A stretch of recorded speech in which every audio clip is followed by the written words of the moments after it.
मौसम सरमा का दिल। आरंडील के सल्तनत में सर्दी हमेशा नरम और पुरसुकून रही थी। बर्फ बाल की तरह नरम, ठंडक चमकती मगर कभी तकलीफ नहीं देती थी। एल्सा बर्फ और तवाजुन की मुहाफिज आखिरकार अपने जादू के साथ हमाहंग होना सीख चुकी थी। उसकी बहन ऐना हमेशा उसके साथ थी, महल को मोहब्बत, हंसी और उम्मीद से भर देती। लेकिन आरंडील से बहुत दूर एक भूली बसरी जमीन में जहां हमेशा बर्फ ही बर्फ छाई रहती थी, कुछ कदीम जाग उठा। इसका नाम था न्यूवारा, पहला मौसम सरमा का रूहानी वजूद, एक कदीम जादू जो एल्सा से भी पहले पैदा हुआ था। न्यूवारा का ख्याल था कि दुनिया बहुत गर्म और लापरवाह हो गई है और इसने फैसला किया कि दोबारा सिर्फ सर्दी की हुक्मरानी होनी चाहिए। एक रात आरंडील के आसमान पर चमकती हुई चांदनी टूट गई। बर्फ गिरने लगी, नरम नहीं बल्कि तेज और सख्त। दरिया एकदम जम गए। एल्सा ने महसूस किया कि उसका जादू काबू से बाहर हो रहा है, जैसे कोई और ताकत उसे रोक रही हो।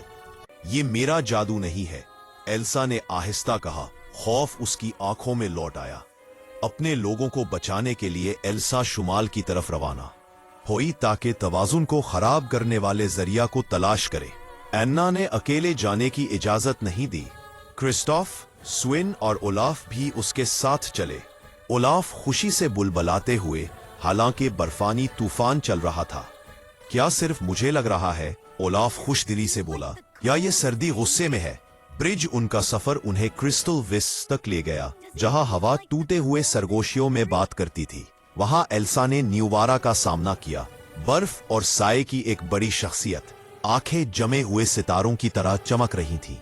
दो तुम मौसम सरमा से पैदा हुई हो, न्यूवारा ने गरजते हुए कहा, लेकिन तुमने मोहब्बत का इंतखाब किया। दुनिया उस गरम जोशी की मुस्तहिक नहीं। ब्रिज, एल्सा ने जद्दोजहद की।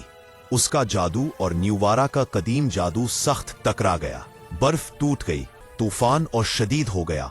एल्सा थक कर जमीन पर बैठ गई। एन्ना आगे बढ़ी। मोहब्बत के बगैर सर्दी सिर्फ खालीपन है, एन्ना ने कहा। सर्दी के बावजूद मजबूत खड़ी रही। मेरी बहन की ताकत बर्फ नहीं बल्कि दिल है। ब्रिज, एन्ना के अल्फाज तूफान में रोशनी की तरह टूटे। एल्सा ने समझा कि सच्चाई ये है, उसका जादू कभी हुक्मरानी के लिए नहीं था बल्कि तवाज़ुन कायम रखने के लिए। उसने खौफ के बजाय हमदर्दी के साथ ताकत इस्तेमाल की। बर्फ रोशनी में बदल गई, तूफान नरम पड़ गया, न्यूवारा गुस्से में कमजोर हो गई। दुनिया बदल गई है, रूह ने एतराफ किया। शायद मौसम सरमा भी बदल सकता है। ब्रेक के बाद न्यूवारा गायब हो गई और एक पुरसुकून पाकीज़ा बर्फबारी बाकी रह गई। आरंडेल दोबारा जिंदगी से भर गया। एल्सा पहले से मजबूत वापस आई, सिर्फ बर्फ की मलका नहीं बल्कि जादू और इंसानियत के दरमियान पल बन गई। इस रात जब आसमान में लालटीनें चमक रही थी, ऐना ने एल्सा की तरफ मुस्कुरा कर देखा। हम एक साथ मजबूत हैं, वो बोली। एल्सा ने सर हिलाया। हमेशा। और कहीं खामोश बर्फ में मौसम सरमा भी मुस्कुरा रहा था। अब वो अकेला नहीं था।